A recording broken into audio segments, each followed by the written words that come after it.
नमस्कार, कसे आहात तुम्ही सर्व? मस्त आहात ना? मस्तच राहा सर्वांना. सर्वप्रथम श्री स्वामी समर्थ. तुम्हाला सर्वांना आजचा दिवस खूप चांगला जावो. स्वामी कृपेने स्वामी महाराज तुमच्या प्रत्येक इच्छा आणि आकांक्षा पूर्ण करो हीच मी स्वामींच्या चरणी प्रार्थना करतो आणि आजच्या व्हिडिओला सुरुवात करतो. सर्वप्रथम सर्वांना खरंच सॉरी, काल मला व्हिडिओ अपलोड करता नाही आला. डेली व्हिडिओ मध्ये काय होतं ते कधीतरी कॉन्टेंटच समजत नाही की कधी काय तुमच्या सर्वांसोबत मी शेअर करू, कधी काय कसं तुमच्या सर्वांसोबत मी शेअर करू शकतो. सो मग काल ब्रेक घेतला होता, म्हणून काल व्हिडिओ आला नाही, म्हणून आपण आज व्हिडिओ अपलोड केलाय. तर आज तुमच्या सर्वांसोबत मी काय छोटीशी अशा गोष्टी शेअर करणार आहे की काल गेलो तो काल होता आपल्या स्वामी माऊलींचा गुरुवार. आता आपल्या सर्व स्वामी भक्तांचा सण होता काल गुरुवार, तो आपल्या दर आठवड्याला असतो. तर गुरुवारी काल मी केंद्रामध्ये गेलो होतो, माझं एक काम होतं. ते काय काम होतं ते तुमच्या सर्वांसोबत शेअर करतो. तर मला घ्यायची होती काही थोडीशी अशी पुस्तकं, मला ग्रंथ काही काही मला घ्यायची होती. तर तेच काल मी काल घ्यायला गेलो होतो केंद्रामध्ये. आणि ही पुस्तकं ना असं केंद्रामध्येच मिळतात. नॉर्मली तर जनरल तुम्ही इथे तिथे बघायला गेलात ना, म्हणजे नॉर्मल ही दिंडोरी प्रणीतची जर पुस्तकं जर तुम्ही दुसऱ्या कुठल्याही लोकल शॉप मध्ये जर बघायला गेलात तर ती तुम्हाला 8 ते 15 रुपये त्यात एक्स्ट्रा द्यावे लागतात आणि त्याच्यानंतर मग ते तुम्हाला मिळतं. म्हणजे त्यांचं म्हणणं असं असतं की आम्हाला ते दिंडोरीवरनं अर्थात नाशिकवरनं मुंबईपर्यंत यायचा त्याचा जो ट्रान्सपोर्टचा खर्च असतो तो आम्हाला द्यावा लागतो. म्हणून त्याचा आम्ही छापील किंमत जर त्याची 45 रुपये असेल तर आपल्याला त्याचे 55 रुपये किंवा 60 रुपये द्यावे लागतात. इतपत लोकांचं आता सुरू आहे काय काय. तर असो म्हणून मी केंद्रामध्येच गेलो होतो आणि माझ्या घरापासून केंद्र एक 10 मिनिटाच्या अंतरावरती आहे. काही नाहीये, स्वामी माऊलींनी सगळं मला जवळ दिलंय. ते स्वतः माझ्या जवळ आहेत, माझ्या घरामध्ये आहेत. केंद्र पण माझ्या घरापासून बऱ्यापैकी जवळ आहे. असं सुंदर माझं घर आहे. तर तुमच्या सर्वांसोबत एक गोष्ट पण मला शेअर करायची आहे. त्याच्याबद्दल मला तुम्ही सर्वांनी लक्षात आणून दिलं होतं. खूप जणांच्या त्या व्हिडिओला मला कमेंट बऱ्यापैकी आल्या होत्या की हे असं नाहीये, हे योग्य आहे. पण मी त्यावर थोडंसं संशोधन, म्हणजे त्यावर थोडंसं मी रिसर्च केलं, थोडंसं आजूबाजूला विचारपूस केली, त्याच्यानंतर ते काम केलं. पण मला माझ्या युट्यूबवर माझ्या सबस्क्रायबर्सने सुद्धा मला ते सांगितलं. पण मी कदाचित काय माहिती ते झालं आणि ते पूर्ण झालं आणि त्याचे आता ते मला समजलं. त्याच्यावरती सोल्युशन सुद्धा आलंय. ते तुम्हाला आता मी पुढे सांगेन. पण पहिला आपण केंद्राच्या पुस्तकांबद्दल बोलूयात. तर मग चला. तर काल मी केंद्रामध्ये गेलो होतो. तर केंद्रामधून घेऊन आलोय ती म्हणजे 3 पुस्तकं मी घेऊन आलोय. 3 ग्रंथ म्हणलात तरी काही हरकत नाही. तर पहिलं पुस्तक आहे ते म्हणजे मान सन्मान कुलदेवता आणि कुलदेवतांचा. कुंकुमार्चन विधीचं हे छान पुस्तक आहे. मला कुठे शो होत असेल का हा फ्रंट कॅमेरा आहे ना, सो मग तुम्हाला ते उलटे अक्षर दिसत असतील, पण तुम्हाला तर समोरना दिसतच असेल, ब्लिंक होतच असेल की हे असं पुस्तक मी घेऊन आलेलो आहे. आणि याच्यामध्ये आपल्या कुलदेवतांचा मान सन्मान कसा करायचा हे यामध्ये डिटेल दिलेलं आहे. हे मी कुठे परचेस वगैरे म्हणजे जाऊन प्रत्यक्ष जाऊन घेऊन आले ना, ऑर्डर केलेलं कुठे. पण जर तुम्हाला दिंडोरी प्रणीतची जर पुस्तकं हवी असतील, तुमच्या जवळपास कुठे केंद्र नाहीये, तर तुम्ही बी सात्विक ही जी साईड आहे, तुम्ही नॉर्मल गुगलला बी सात्विक म्हणून जर सर्च केलं, तुम्हाला आता समोर ब्लिंक होतच असेल, बी सात्विक म्हणून जर तुम्ही सर्च केलं त्याच्यावर तुम्ही आपलं स्वामी समर्थ दिंडोरी प्रणीतच ते आहे. तर त्याच्यावर तुम्ही बरीचशी दिंडोरी प्रणीतची जी पुस्तकं आहेत ती तिकडनं ऑर्डर करू शकता आणि त्याच प्राइस मध्ये तुम्हाला मिळणार आहे. जी छापील किंमत दिली असते त्याच प्राइस मध्ये तुम्हाला तिथे ते मिळणार आहे. हे कसलं पेड प्रमोशन नाही, पण तुम्हाला सगळं मी सांगतोय की ज्यांना हवी असतील खरंच ही पुस्तकं, पण त्यांना त्यांच्या जवळपास कुठे केंद्र नाहीये, पण त्यांना ती पुस्तकं हवी आहेत, तर सो तेव्हा ते हे लोक पुस्तकं तिकडनं ऑर्डर करू शकतात. एवढी सिंपल आहे आणि ऑर्डरचं पण काही एवढं जास्त नाही, नॉर्मलच आहे. त्याच्यानंतर हे एक मी कुंकुमार्चन विधीचं पुस्तक घेतलं. तर यामध्ये ना खूप प्रकारचे कुंकुमार्चनचे सोयी आपल्याला दिले आहेत. त्याच्यामध्ये नित्यसेवेचं थोडंफार आपल्याला दिलंय इथे. त्याच्यानंतर बरंचसं दिलंय काय काय, म्हणजे कुलदेवताची 11 अलंकार सेवा ती सुद्धा यामध्ये दिलेली आहे. त्याच्यानंतर डिटेल म्हणजे एकदम गुरुजी म्हणतात, गुरुजींना बोलवण्याची सुद्धा त्यावेळेस गरज नाही, एवढं डिटेल सगळी या पुस्तकामध्ये माहिती दिलेली आहे. म्हणजे आचनम, प्राणायाम, मंगल तिलक सगळ्या डिटेल गोष्टी ज्या आहेत त्या सगळ्या यामध्ये दिलेल्या आहेत. तर हे पुस्तकाची पहिली किंमत तुम्हाला सोबत मी शेअर करतो. ते पुस्तक आहे 33 रुपयाला आणि हे तुम्हाला 33 रुपीजलाच मिळणार आहे. ह्या पुस्तकामध्ये श्री यंत्राचं सुद्धा, म्हणजे आपलं जे घरामध्ये आपण लक्ष्मीकारक श्री यंत्र ठेवतो त्याच्यावर कुंकुमार्चन कसं करायचं ते सुद्धा दिलेलं आहे. श्री सुक्तम संस्कृत मध्ये, प्राकृत मध्ये मे बी यामध्ये नाही आहे, प्राकृत मध्ये नाहीये, पण श्री यंत्राचा एक वेगळा सेक्शन यामध्ये आहे. तुम्ही बघू शकता, तुम्हाला उलट दिसत असेल, पण श्री यंत्राचा एक वेगळा सेक्शन आहे यामध्ये. तुम्ही बघू शकता इथे पूर्ण, आणि त्याच्यावर यावर श्री यंत्रावरती कुंकुमार्चन कसं करायचं ते सगळं डिटेल यामध्ये दिलेलं आहे. खूप सोपं साधं सिंपल पुस्तक आहे, जास्तही महाग नाहीये, 33 रुपयाचं पुस्तक आहे. आणि इथे बघा देवीची अष्टोत्तर नावं दिली, म्हणजे आपल्याला पूर्ण अशी देवींची म्हणजे आपल्या महालक्ष्मी मातेची 108 नावं दिलेली आहेत. शतमच्या पुढची नावं आहेत, म्हणजे 100च्या पुढे 108 पर्यंत नावं आहेत. तर एवढं सिंपल सोबर आणि जास्तही त्यांनी पूजेमध्ये काहीही दिलं नाहीये. मी तुमच्या सर्वांसोबत आता श्रावणामध्ये कदाचित मी ठरवलंय श्रावणामध्ये की मी कुंकुमार्चन करणार आहे श्रावणामध्ये कुलदेवींवरती आणि कुलदेवतावरती. कुलदेवतावरती कुंकुमार्चन मे बी तसं नाही, कुलदेवींवरतीच कुंकुमार्चनची सेवा असते, पण श्री यंत्रावरती मी कुंकुमार्चनची सेवा करणार आहे.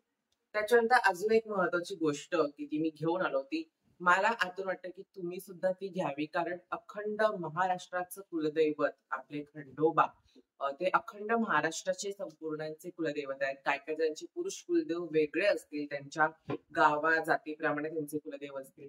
तर माझी कुलदेवी आहे आई तुळजाभवानी, जी तुळजापुरामध्ये आहे, आणि माझी पुरुष कुलदैवत आहे ते आपले खंडोबा महाराज जेजुरीचे कडेपठारचे.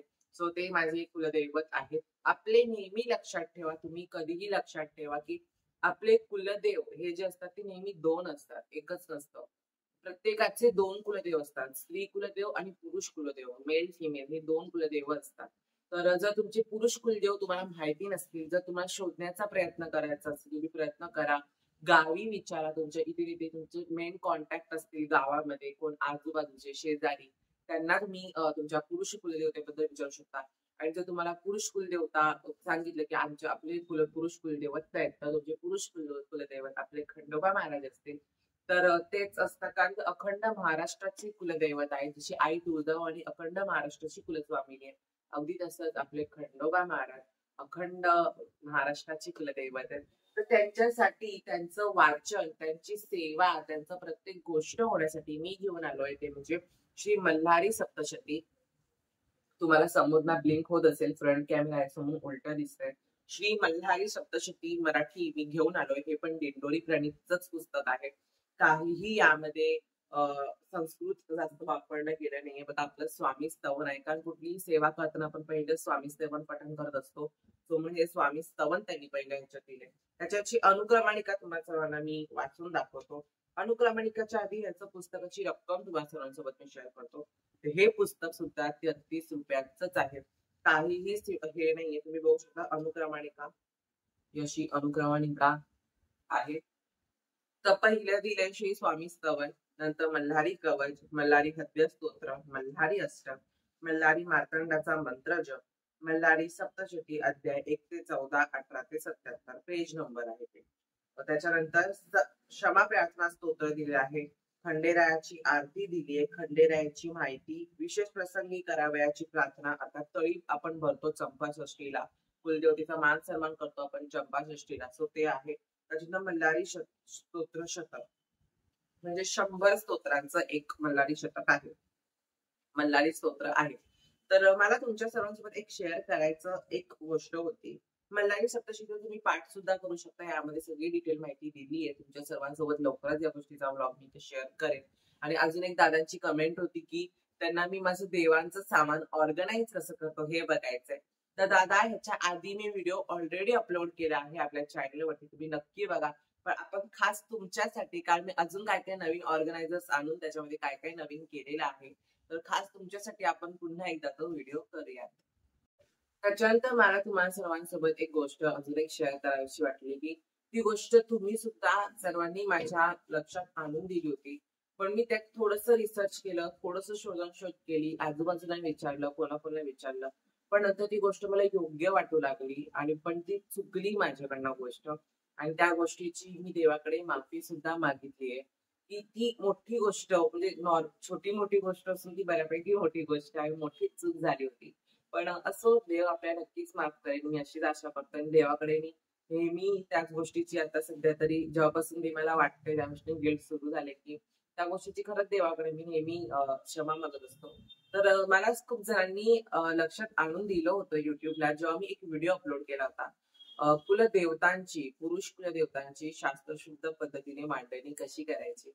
त्याच्यावरती एक मी व्हिडिओ शेअर केला होता. एक 7 महिने झाले त्या व्हिडिओला. 7 महिन्यापेक्षा पण जास्त झाले असेल, 8-9 महिने. तर त्या व्हिडिओमध्ये मला कमेंट आल्या, की ती जी मूर्ती आहे ती खंडोबाची नसून ज्योतिबाची आहे. हो, बरोबर तुम्ही ओळखलं असेल. जर माझे नेहमीचे जे व्ह्यूअर्स असतील तर त्यांना माहिती असेल माझ्या देवघरामध्ये पहिल्या पायरीवर मोठ्या स्वामींच्या बाजूला अ, खंडोबाची मूर्ती माझ्या ह्याच्यामध्ये मी खंडोबाची मूर्ती ती बोललो होतो. पण जेव्हा मी ती मूर्ती घ्यायला गेलो होतो, तेव्हा त्यांनी जे आम्हाला देत होते मूर्ती, त्यांनी सांगितलं की ही खंडोबाचीच मूर्ती आहे, असं काही नसतं, ही खंडोबाचीच मूर्ती आहे. आणि ती मी आणि मम्मी आम्ही दोघं गेलो होतो ती मूर्ती घ्यायला. आणि त्याच्यात ती मूर्ती आम्ही मग घेऊन आलो.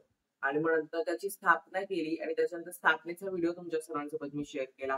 पण त्याच्यामध्ये पण खूप जणांनी मला कमेंट करून विचारलं, सांगितलं. पण मी त्यानंतर अजूनही त्या गोष्टीमध्ये थोडासा विचार केला. गुरुजींना वगैरे विचारलं. ते बोलले काही नाही. पण त्यांना पण वाटलं की माझं कुलदैवत ज्योतिबा आहे. पण त्यांना ही गोष्ट माहिती नव्हती की माझं कुलदैवत हे खंडोबा आहे कडेपठारचे. तर हे त्यांना माहिती नव्हतं. तो बोलले काय नाही बरोबर आहे. मग ह्याच भ्रमामध्ये मी 7 महिने त्यांची पूजा केली.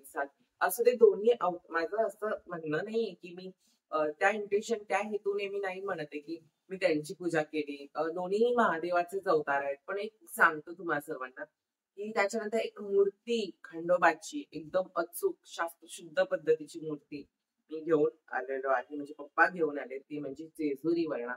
माझे पप्पा आषाढी एकादशी निमित्त कामा थ्रू त्यांचं ऑफिस थ्रू ते गेले होते आषाढी एकादशीला आपल्या पंढरपूरला. तिकडनं बरेचसे सामान घेऊन आले होते.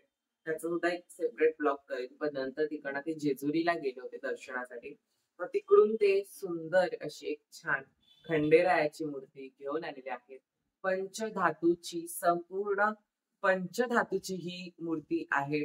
कुठेही पोकळ ही मूर्ती नाहीये बघा. पूर्णपणे हा जो स्पेस आहे तो भरीव आहे. आणि खंडेराय आता माझ्या घरी आलेले आहेत. तर यांची मी सोमवारी किंवा रविवारी स्थापना करणार आहे. कारण रविवारी आपली गुरुपौर्णिमा आहे.